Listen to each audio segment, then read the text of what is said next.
I think a way that I would sum up the difference is that a lot of coaching, whether it's financial coaching or physical training, diet coaching, a lot of it is aimed at behavior modification.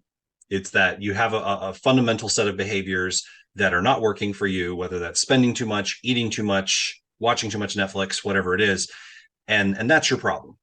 And yet, what some of the best coaches find is that behind the, or really underneath the behavior, is a belief, is a wound, Mhm. and that until you address the root cause of the problem, you're not actually going to fix anything. And this is, again, a lot of folks who have maybe watched Christians or religious people from a distance won't know this because Christians are really bad at living this out. But Jesus was not about behavior modification. He was about heart transformation. He Mhm. was this fundamental idea that I don't feel loved. I don't feel like I belong. I'm not accepted. I'm not forgiven. I'm not healed. His whole ministry was about changing that, which again is why he targeted the marginalized. He Mhm. wasn't picking the best players for a playground team of kickball.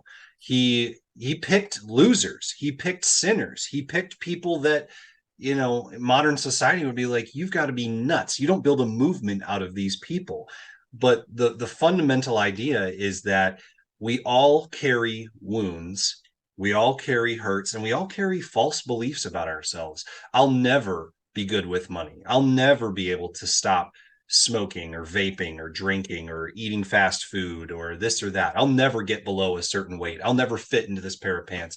I'll never be able to buy a house. I'll never be able to do this or that. We're filled with these false beliefs.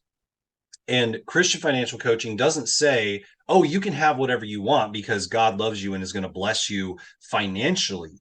It's God's going to bless you in your heart so that no matter how much you have, you're going to feel loved. And that doesn't mean you're going to live off of ramen every day. There may be some weeks where you live off of ramen. I mean, I'm kind of going through one right now, but the belief still has to be there that God loves you. And there's a verse, Minor, that we fixated on early when we were planning this. And I thought I'd share this. And again, if you're not a church person, please don't run away. This isn't meant to scare you, but it actually comes from a book of wisdom from Proverbs. So it's like kind of like a fortune cookie that you get, and it says, "Two things I ask of you, O Lord: do not refuse me before I die. Keep falsehood and lies far from me." So that's good. Don't let me lie. But then here's the kicker: give me neither poverty nor riches. That sounds funny.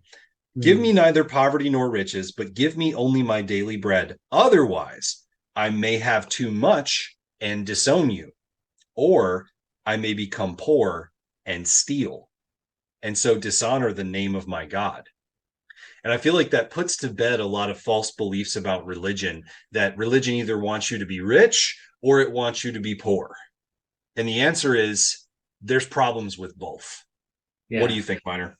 absolutely. And the way to summarize that verse is, where is the $1 that's going to cause me to forget about my creator? That's where the problem starts. So to some people, having a six-figure income is all they can handle. Some of them only 50,000 a year is all they can handle. But it's not so much about how much we're able to acquire. It's about what we do with it. There are some people that could be trusted with a $10 million portfolio and a $10 million, business. They can do a lot more than the person who's struggling paycheck to paycheck and would love to give to the needy and would love to have an impact, but they just can't.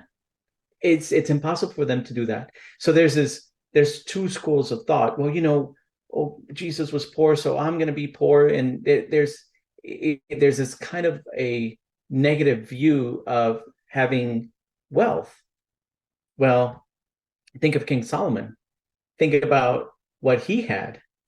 He had cattle, he had land, he had, the gold and silver.